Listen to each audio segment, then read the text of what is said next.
Hello and welcome to the very first episode of The Daily Grind with Jen. I'm your host, Jen Hernandez, and I'm actually really excited that you joined me here today. I'm coming to you from my husband's home studio, Studio 73 Productions. I got my big old cup of coffee in hand and I'm ready to go, so let's get started. So I want you to feel like we're friends, right? And some of you probably do know me and we've been friends for years. But for all the new folks, here's a little bit about me in a nutshell. I am married to Mike. We've been married for the last 10 years. We have a blended family. We have David, who's 9 in the 3rd grade, and Elena, who is 8 in the 2nd grade. My stepdaughter, Mariah, she and my son-in-law, Austin, live down the road from us. My stepson, Jordan Ray, he currently is stationed at Fort Benning in Georgia. He's down there for basic training. He is in the Army. And my daughter-in-law, Kalena, his brand new wife, she lives about 45 minutes away from here. I am an attorney by trade. Currently, I work for a state agency here in Washington. Prior to that, I was a prosecutor for a little over 12 years. Some things that just kind of make me who I am and that I love in this world are coffee, hence the name Daily Grind. I love coffee. I like to sit down and have coffee with friends. And in fact, it used to be one of the traditions that Jordan and I had when he was in high school. On Fridays before school, we would go down to Starbucks, have breakfast together, talk about the week, and then I would drop him off at the high school. Then when David and Elena started going to school, we occasionally did that on Fridays. We did get out of the habit of that though. Long story short, I love coffee. One of the other things that I love is reading. I do a ton of reading. Most of my reading, though, I get from the public library. So 2 of my favorite apps are the Overdrive app and the Libby app. That is how we access electronic ebooks as well as audiobooks from our local public library. One of the other things that I do spend some of my spare time on is I am an on-again, off-again table leader for Bible study at my church. And I actually, when I have the time, I really enjoy sitting down, being a part of ladies' Bible study. And not only do I enjoy, learning and getting deep into the word, but it's really, at that point, it is about community and spending time with other women and just getting to know each other and supporting one another in our daily lives. And that's something that I really do love to do. One of the other things that I would say is perhaps a little bit unique about me that anyone who knew me in my younger years would be surprised to hear is that I am actually quite the cake decorator. It all happened about a handful of years ago. I want to say it was for David's 3rd birthday. I had wanted to order a birthday cake, and when I went to go figure out and place the order, the estimate they gave me was like $90 for this cake, which I was like, this is outrageous. There is no way that is going to fit into our budget. So needless to say, I did not order that cake. And I got on YouTube, started looking at a ton of different videos, doing a bunch of research and practicing. I kicked out so many cakes that year, just even getting ready for his birthday, that I'm actually pretty decent at it. So anytime we have big family events, birthday parties, celebrations, I usually am the person bringing the cake.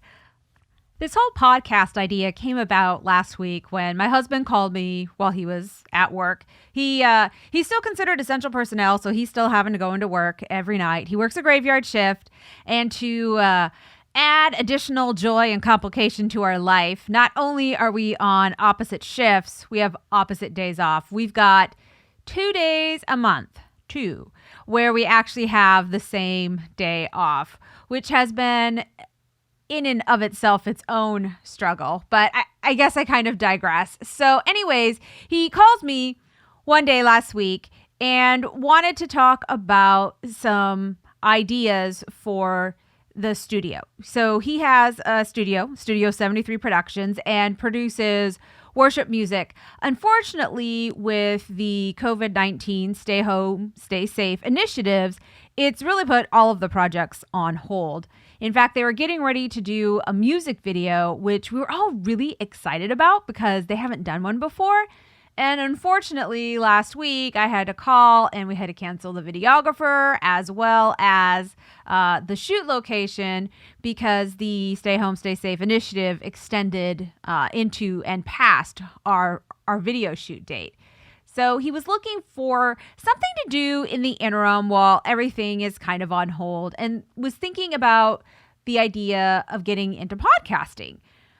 And just kind of wanted to chit chat about different potential podcast ideas. And so we kicked around a few different ones, and he seemed kind of to hone in on the possibility of doing a podcast where him and I would basically either do TV show reactions or dissect shows. And I was just really lukewarm at best on it. I wasn't too excited about that idea. And I think he could tell. So then he goes, okay, well, if you were to do a podcast, what would you want to talk about?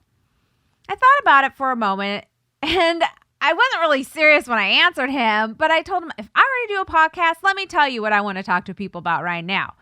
And I just went off about everything that I feel like I personally am struggling with right now, which is trying to get in all of my time in for work, do my job well, make sure my children are getting the education that I feel that they need because they're at home all day.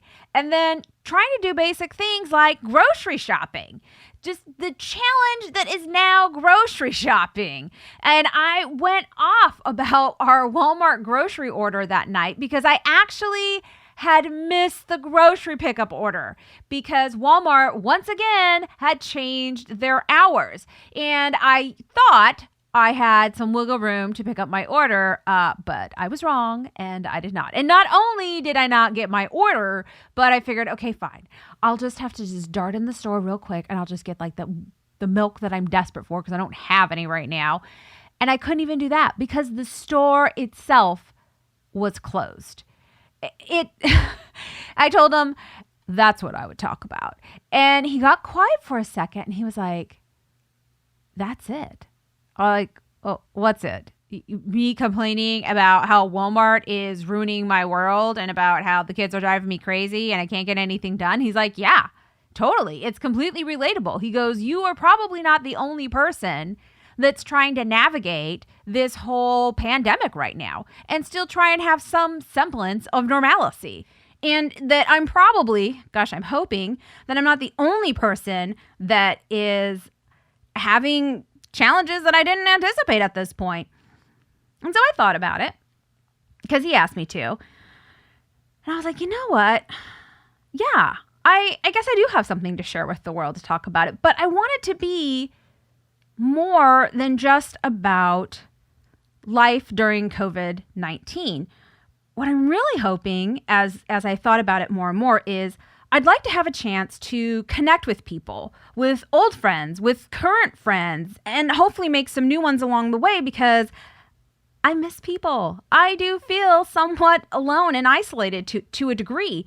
And so if you're interested in connecting with people, I definitely am. So whether it is having a cup of coffee over Zoom or sharing your COVID-19 experiences or just like your life experiences right now in general, I would love to hear from you. So drop me an email at TheDailyGrindWithJen@gmail.com, or you can find me at Twitter at DailyGrindJen, or you can even find me on Facebook at TheDailyGrindWithJen, and let me know how you're doing. Maybe we can set something up so we can connect because that's something that I really want to accomplish with this, and I hope that that's able to happen.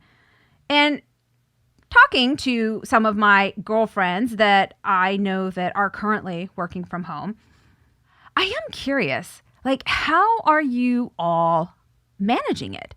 How are you all figuring out how to balance everything right now? Because I will tell you what my world looks like right now. It looks like me getting up as early as humanly possible that I can drag myself and be functioning out of bed, logging on to work in my pajamas most days, admittedly, I will say that. And, trying to serve my clients the best I can and get as much work done as possible before my kids wake up. Because once they wake up, to some extent, all bets are off. Because one of two things is happening. Either I am just being a rock star with work, right? Like I am knocking things out.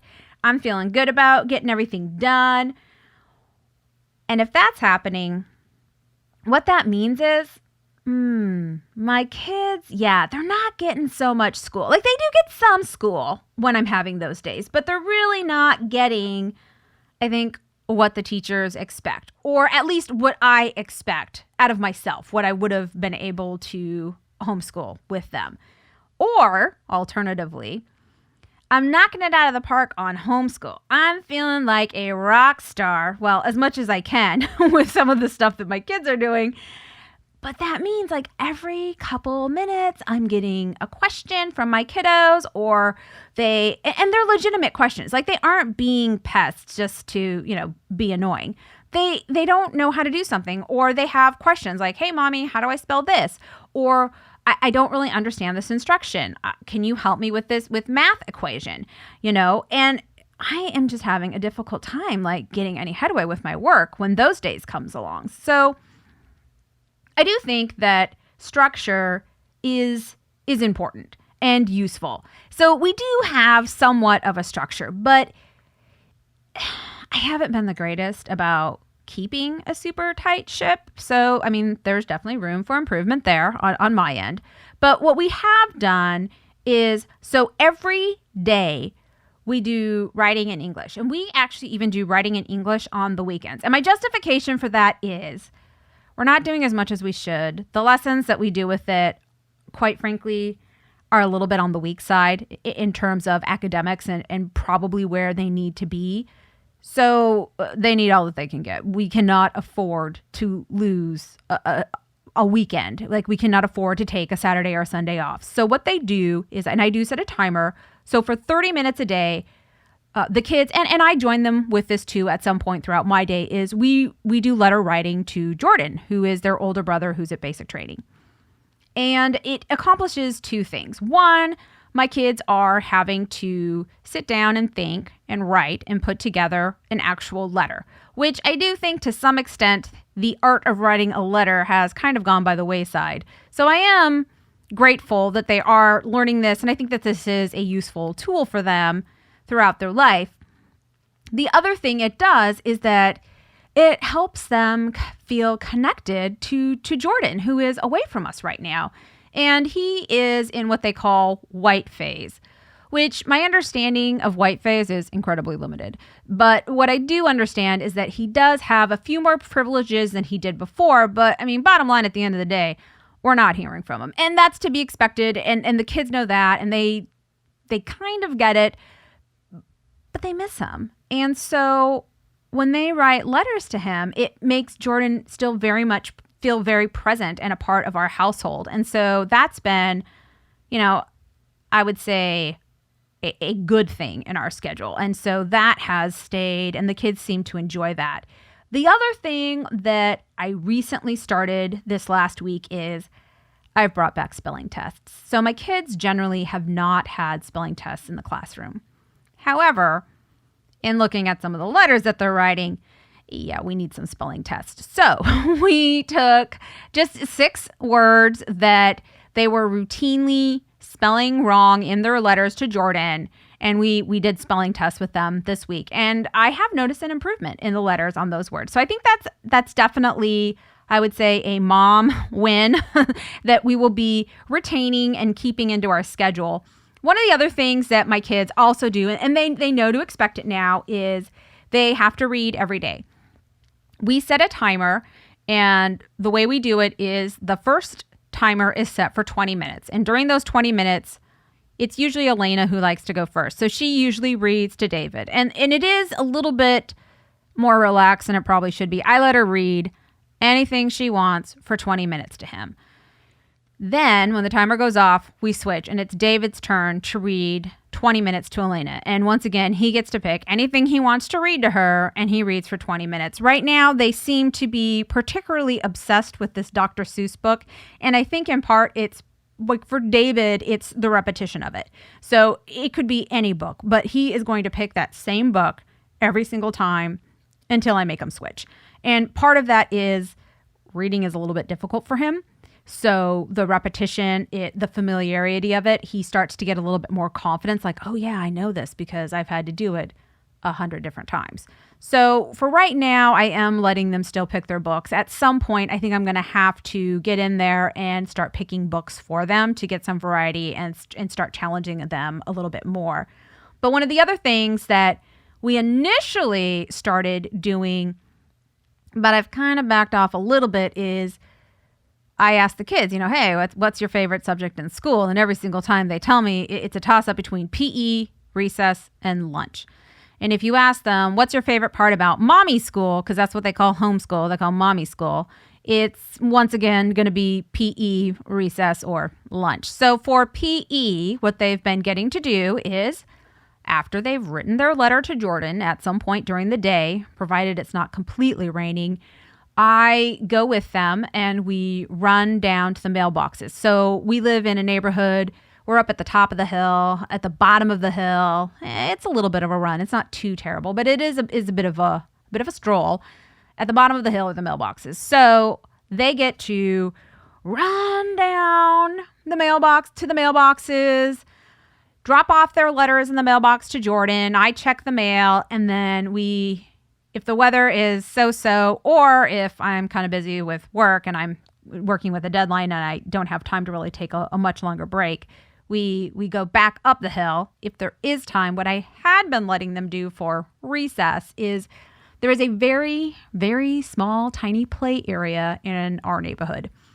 And I had been letting the kids play on the big toy there. There's like a big toy with some monkey bars, like a fireman's pole, and some swings.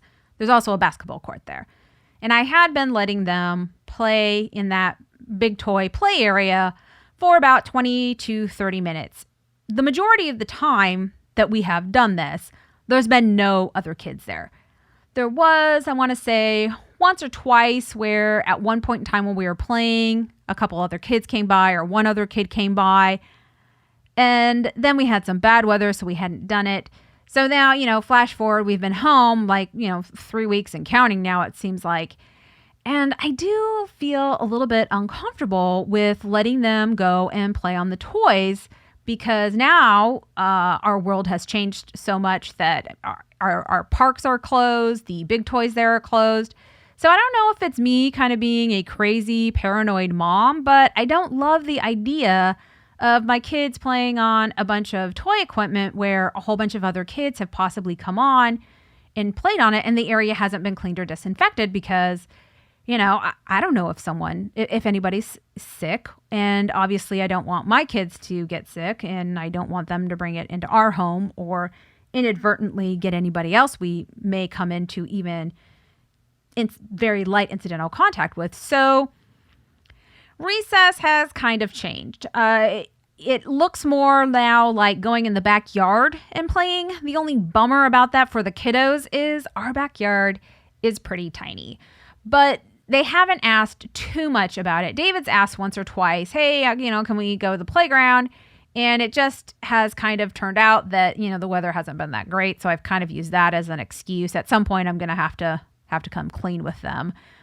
But I did get one resource from the school that my kids absolutely loved for PE. And I want to pass it on to any of you other moms that are possibly looking for an indoor PE when it's raining or just an indoor physical activity for your kids if they're like elementary school aged. So there is a video game out there called Fortnite. I actually have never seen it. We don't have it. My kids don't play it. However, my kids are aware of it. So the gym teacher at our elementary school sent out a post to us with a suggestion of going onto YouTube and Googling these Fortnite dance videos, basically. Total win. My kids absolutely loved it. Like they went bananas over it because they recognized these characters. They got a kick out of doing these dances and they were exhausted by the end. Like I made them do the video a couple times and they were huffing and puffing. it was great. So I definitely am very grateful to the school for sending out that resource, and we will be continuing to utilize the Fortnite dance videos on YouTube. Some of the other resources, though, that the school has offered, I get it. The teachers are doing the best that they can. This is not a situation that I don't think anyone necessarily anticipated or was ready for. And some of the online resources that they've sent just are not particularly helpful. Okay. They sent a bunch of apps saying that, hey, log in, use this code, and you can do this. I have not been able to get any of them set up to work the way that apparently they're supposed to be working. So part of that is me being technologically challenged. Part of that is me not necessarily probably spending the time on it that I need to. So we're still working on that. The other thing that I have done, which I know I'm going to live to regret this, but we're going to be real here. I'm going to be honest with you. I'm letting my kids stay up late.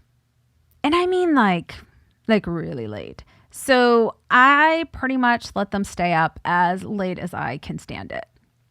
And then what I do is send them up to bed, give them hugs and kisses, turn off the lights. We say our prayers, and I walk away. I go downstairs to either do the dishes or sometimes just go straight to bed. And they are upstairs. I am downstairs at that point, and I can still hear them playing. So I know that they are staying up even later than when I put them to bed. So, I mean, at this point, the reality is my children are basically nocturnal at this point. And at some point when we get back to a regular schedule, I'm going to completely regret this. But it actually has been working for me on my work end. So I get so much work done in the morning while they are still sleeping. There have been a couple times now where my kids are ruining my world because for whatever reason, they are getting up early. And I'm like, why on God's green earth are you getting up this early? You were up like past midnight, up to midnight, and you are still up like at 8:30 in the morning or at 7:30 once in the morning. And it boggled my mind. I could not believe it, but that's what was happening. So on those days, and that has happened a couple times, I have instituted nap time. I feel kind of guilty instituting nap time because they really should have been doing schoolwork then, but it wasn't overly productive schoolwork at that point because I was trying to work and I couldn't sit down and actually, help them with their math problem. So I put them down for nap time so I could at least get some work done. And quite frankly, they needed the rest. The other thing that came up today, of all things, I actually had recorded an earlier take of this podcast, but then there were a couple things I wanted to change, but even more so than that, Governor Inslee, he's the governor of Washington, that's the state that I live in, sent out a message and quite frankly crushed my soul with it. He has, and I get why he did it, and I'm not criticizing him for his decision. He has made the decision to close the schools for the rest of the school year in the entire state of Washington. And I do not mean to be overly dramatic, but for those of you who know and love Anne of Green Gables, you can appreciate this. I felt as if I were in the depths of despair. Like, I wasn't even too sure. I read the notification right when I saw it on my phone. I was like, no, he didn't, right? Like, there's no way that this could actually be happening to me, because I was like half joking with my coworker last week, and she's like, well, what are you going to do if they cancel school? And I was like, I'm going to sit down in the corner. I'm going to cry. But it's, hopefully it's not going to happen. We'll be fine. And I'm just like, oh my goodness, I think I might have to go sit down in the corner and cry. Like, I'm a little overwhelmed right now, friends. So my schedule, I need to take it up a notch on everything. I need to start getting more serious about it with the homeschooling with my kids, because they're not going back this year. And I have some serious concerns with both of my kids, them going back to school next year. Like, where academically are they going to be? And, now's not the time necessarily to get into it all. We can talk about it more in some other podcasts, but My son David is on an IEP for just about everything. So the lapse in really structured education, I'm really concerned about what that's going to have on him academically, not just for next year, but in the continuing years. Like, if I don't step up my game, there's going to be some huge gaps here that I'm going to have no one to blame but myself for, which puts on a lot of pressure for a mom, I will say. We do the best we can, right? And we're just regular people, right? I am not a teacher at all. I'm a lawyer. See, I would think that I'd be able to come up with something with all the years of school I had to go to, but I am open to suggestion, friends. So if anyone's got like a schedule that has worked well for you, or some resources that have really worked well that you guys feel great about, hey, email them to me. I would love them. Some other things that have kind of changed in our life based off of COVID-19 are that my daughter, who is generally someone who likes to go out and about, there are some things that I see her kind of struggling with at home, such as being stuck at home. The other day, she asked if she could go to the store to me, and I felt bad, but I told her no.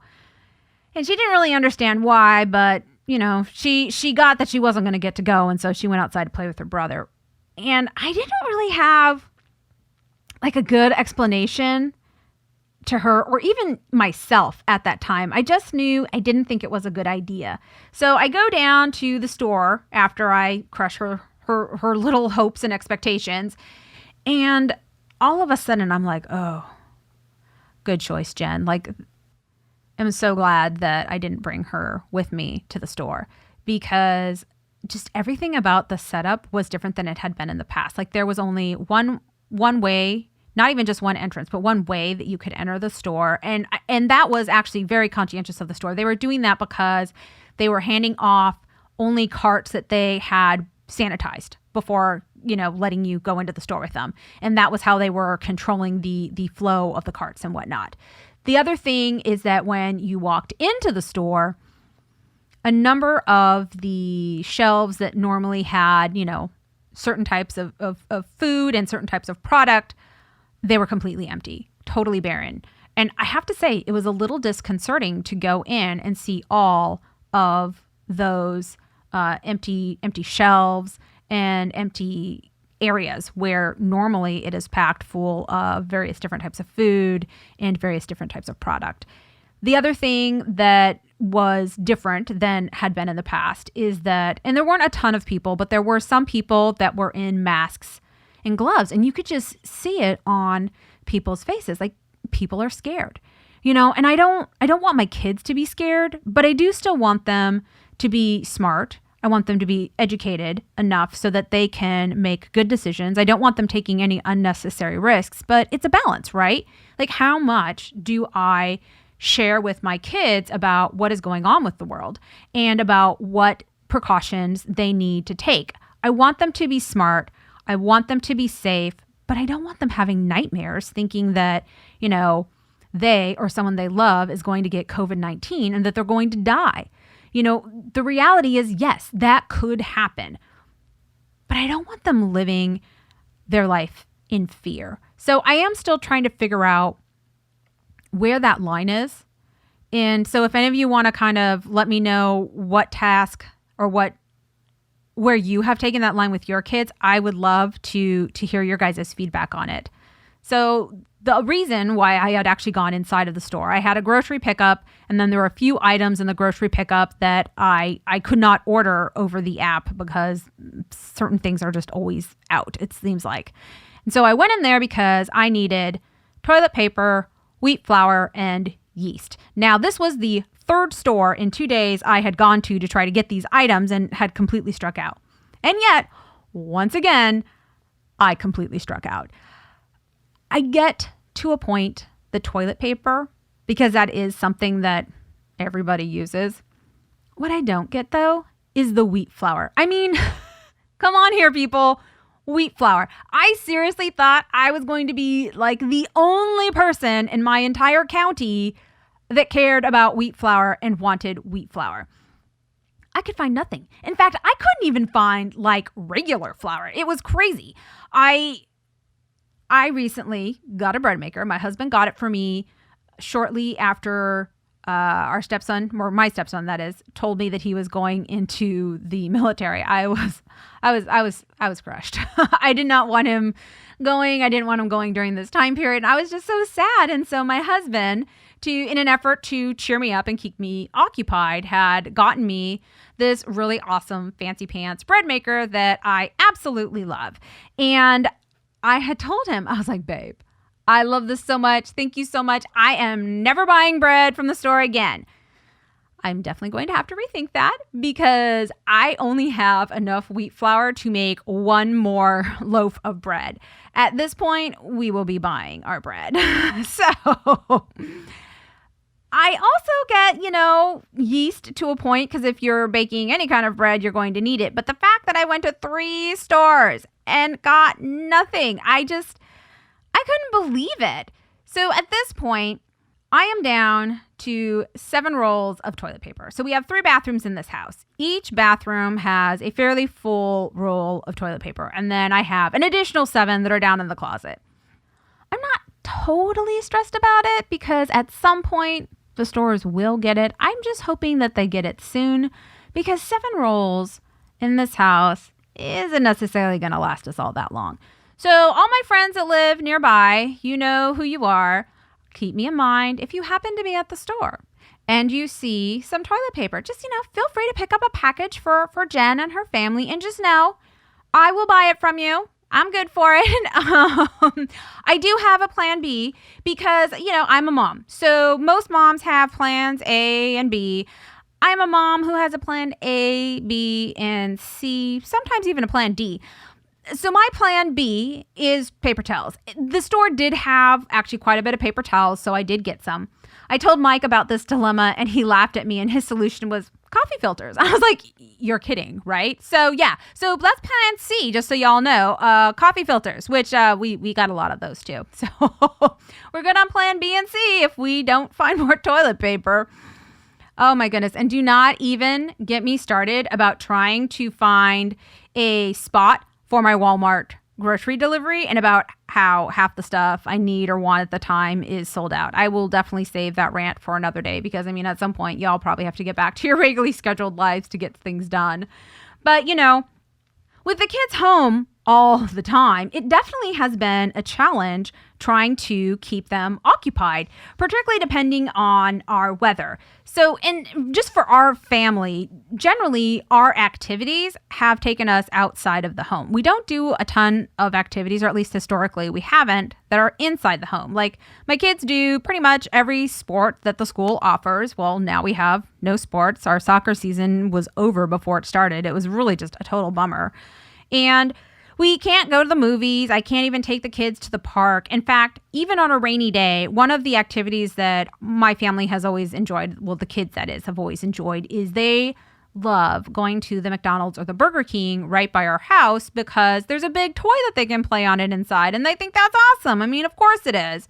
And unfortunately, none of that stuff is available to them now. So I have to admit, I've been at a little bit of a loss at, what to do for fun time, for activity time, for family time. And I want to give a shout out to my girlfriend, Chelsea. So my girlfriend, Chelsea, runs the Sound Life Young Families Group Facebook page. So that's our church. We have a Young Families group. And she came up with the idea of doing a weekly activity and like a drawing, like a contest of it. So this last week, the activity was baking cookies. And Elena loved it. Like she seriously had a blast going through, helping to measure all of the ingredients and mix them up and baking the cookies. David was not as into baking the cookies, but he was definitely into eating the cookies. Like he did like that part of it. So, that was definitely something that was fun, kept us busy, and gave us something to do. So our project for the Young Families Facebook group this next upcoming week is a puppet show. At first, I was wondering, I don't know, maybe we'll pass on this one. But the more I've kind of thought about it, I think this is great. We are actually going to be incorporating the puppet show for our schoolwork this upcoming week. So I don't think I shared this with you earlier, but I was a double major in college, and one of those majors was theater. So this is kind of something that could be totally fun, right? Like all of a sudden, mommy gets to be a drama teacher. This is great. We are going to be writing our script. So they're going to get a little bit of English, a little bit of script writing going on with this. Also, they are going to be designing their puppets. And quite frankly, if they don't really want to draw or create a puppet, I'm going to let them use like a stuffed animal or something. Because really what I want them to focus in on is the story writing, the creative aspect of it. If I can manage to figure out how to film it, we will do that and we will share it with y'all.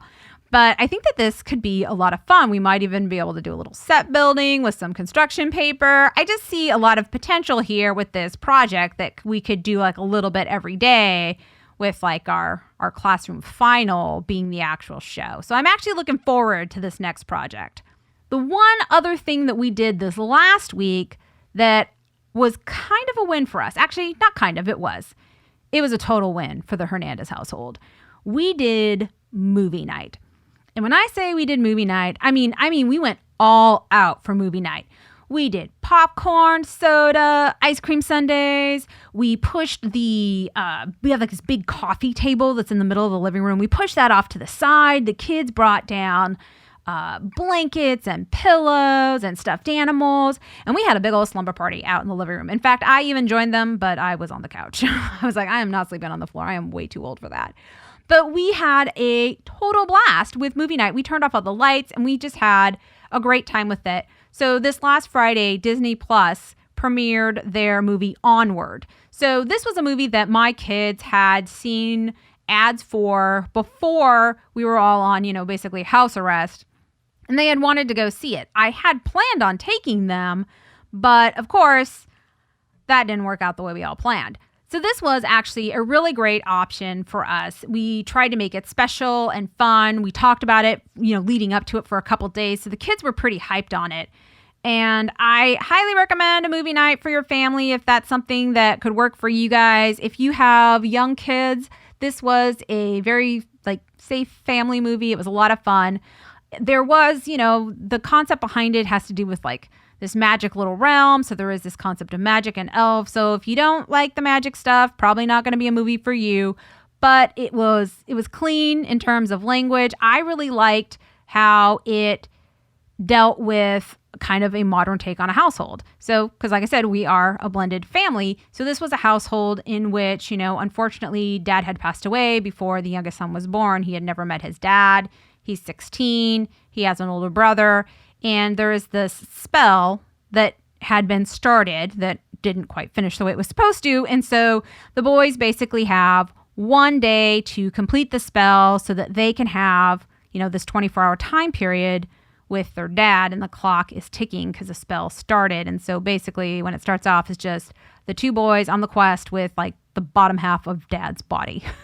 And the whole movie is kind of about their ups and downs and their adventures. And then mom is trying to, find them and help them. And then mom's boyfriend is, finds out what's going on. He's a police officer and he's trying to, help mom wrangle the boys and stuff. So it was actually really sweet. I liked the relationship between the brothers and I liked it. My kids liked it. My kids thought it was funny. They enjoyed it.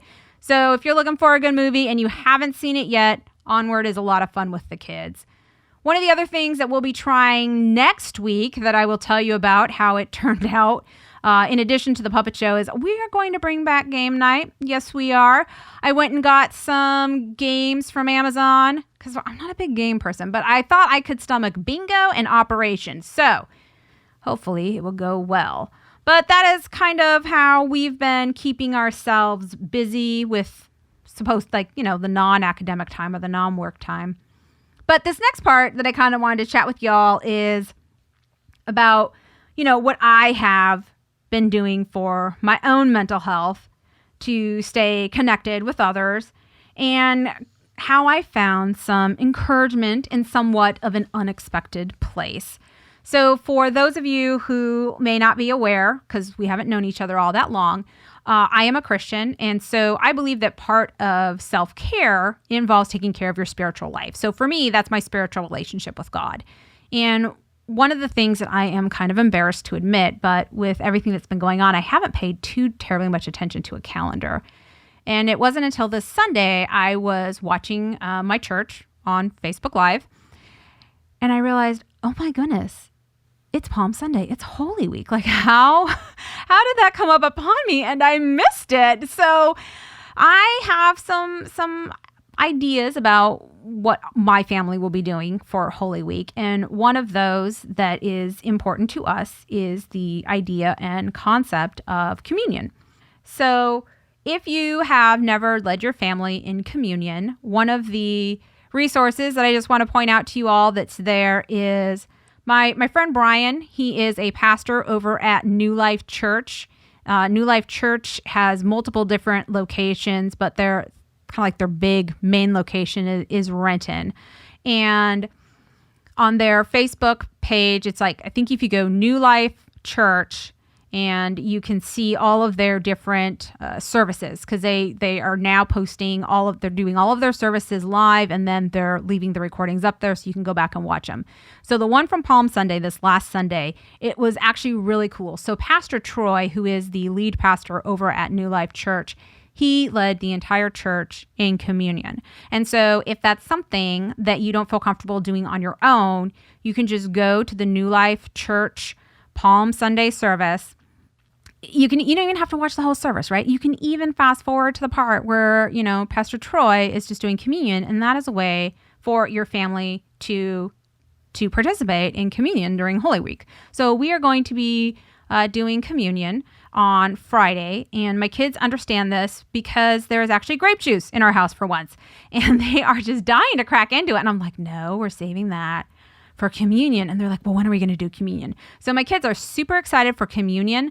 In large part because they want the grape juice. But I'm going to take what I can get. So I'm actually totally stoked that my kids are looking forward to communion. So this is a good thing, right?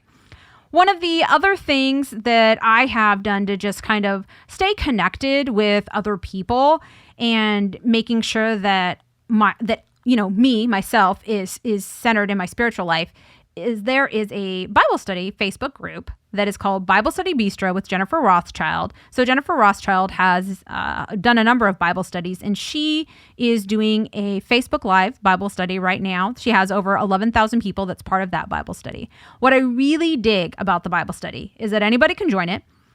Yes, you can watch it live on Tuesdays at 11 a.m. Central, or if you're like me and you're working at that time period, she leaves the recordings up there, and so you can go back later on and you can watch it and you can still be a part of everything, which is great.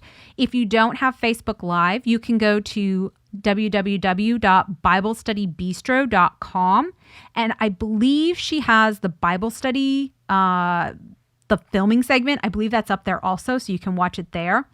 She also has additional materials that you can go through. She calls it going deeper. So if there's there's additional verses and kind of like homework that you can go through and do throughout the week to kind of really dig in. This Bible study is focused on Isaiah, and this first segment that we did was on Isaiah 40.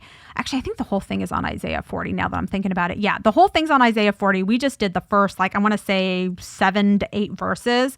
So I actually really enjoyed it. I thought it was great. I like Jennifer Rothschild. I also really dug how she is really trying to create community within a group of 11,000 women. That's like a hard thing to do. I'm not saying that's easy, but what she did that was really cool is she had a post up there, and it was something to the effect of, hey, list out your prayer request and then pray for the woman who commented, before you, and just reply to her so she knows that you're praying for her. So I did that.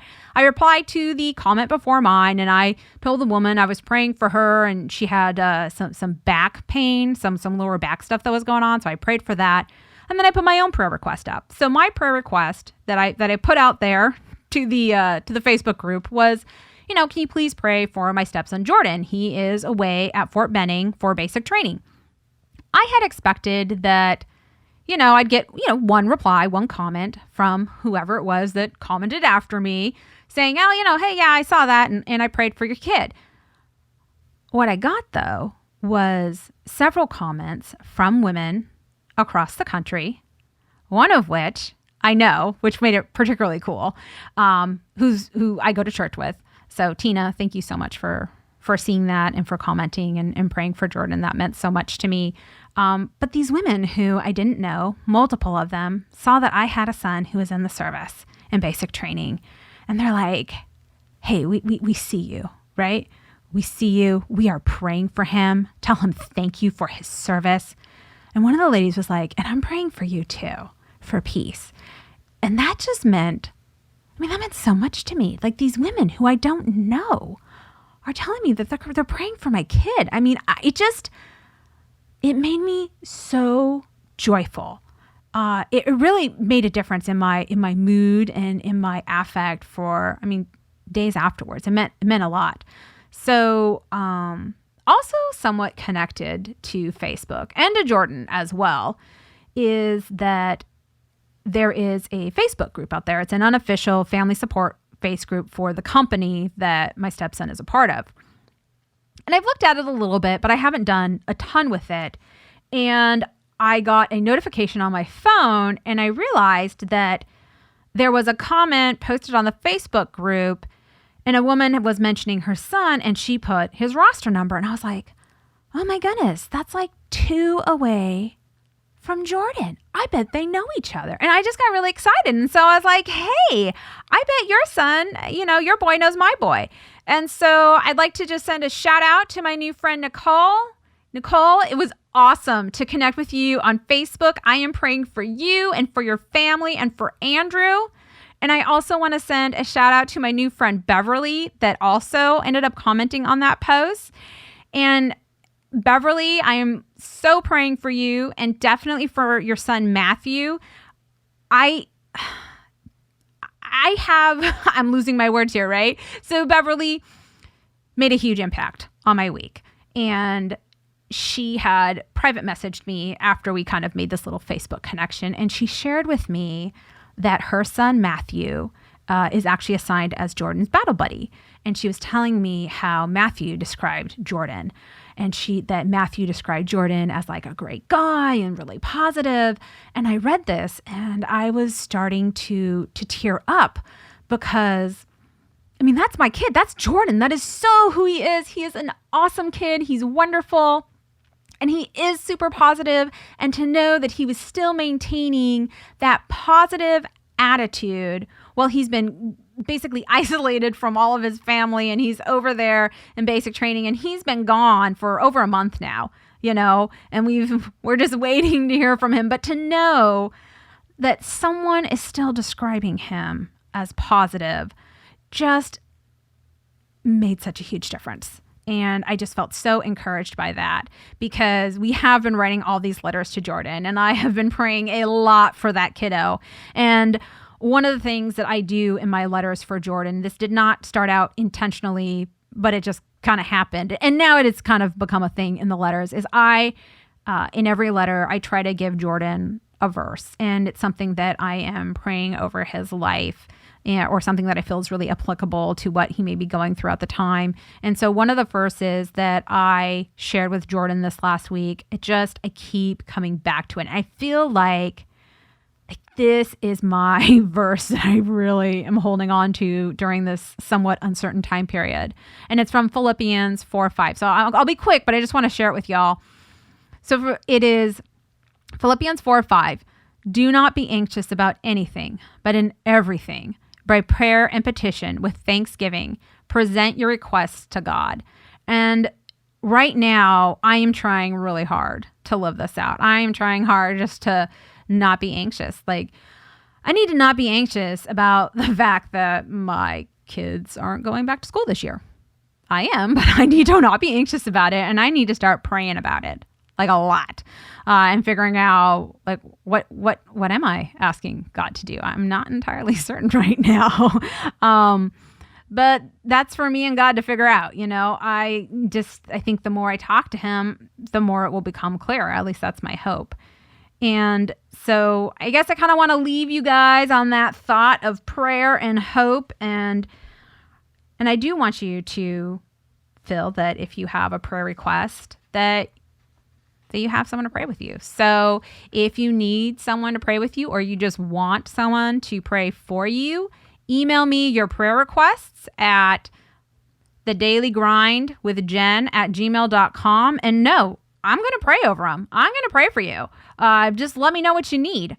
Also, if you are interested in any of kind of the things that I've talked about in the show, like maybe you're interested in looking at doing communion with New Life Church with Pastor Troy, or you are interested in Jennifer Rothschild's Bible study, or any of the Sound Life Church activities that are going on, I will be adding all of those different links on my Facebook page. Or if you don't have Facebook, but you want this stuff, shoot me an email and I will get you whatever it is that we talked about so that you can have those resources. I'll probably also put up on there the Onward trailer. Well, and by me, I mean my husband, Mike. We'll put that up there so that if you're interested in possibly seeing if it's something that might be a good fit for your kids and your family, you can do so. But I just want to thank you guys for joining me here today for our very first episode of The Daily Grind with Jen. I hope that you join me again next week, where my plan, we'll see if it happens, but my plan, if I get all the tech and the guests lined up, is to have one of my girlfriends come on. She has been a COVID-19 master in terms of how to deal with being at home on house arrest with your kiddos. They have done so many different activities and projects in the house. Like, I am blown away. So I'm hoping that she can join us next week, kind of share what she's done, give us some tips and tricks about how to keep our kids happy and healthy, and keep ourselves happy and healthy and up with great activities. Also, I do want to send a very special thank you and shout out to Studio 73 Productions, who was our sponsor for today's episode. And a special thank you to my producer, Mike Hernandez. Thank you so much, sweetheart, for all that you've done and taking care of everything on the technical end. But join me all next week, and I hope that you guys have a great and awesome week. I'll be thinking about you. Don't forget to email me at TheDailyGrindWithJen@gmail.com, or you can shoot me a tweet at DailyGrindJen, or leave me a comment on Facebook. Look forward to seeing y'all next week. Bye.